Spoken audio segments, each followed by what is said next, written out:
Assam police on Friday carried out an eviction drive at a cement factory in Sonapur on the outskirts of Guwahati city.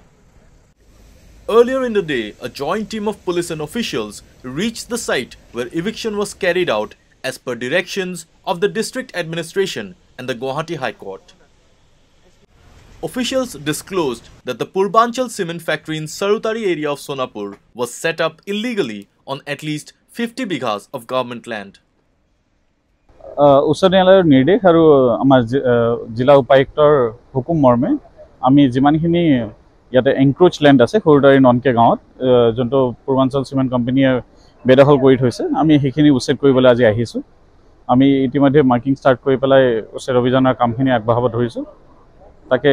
এতিয়া কিমান পৰিমাণৰ ভূমি আছে সেইখিনি exact determine কৰিব পৰা এতিয়া নাযায় কিন্তু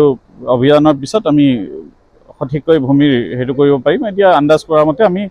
30 বিঘাৰ ওপৰত ইয়াতে ভূমি বেদখল হৈ থকা অনুমান কৰিব পাৰিছো Don't forget to like, share and subscribe to East Mojo. For any queries, put them down in the comments section below and press on the bell icon for notifications.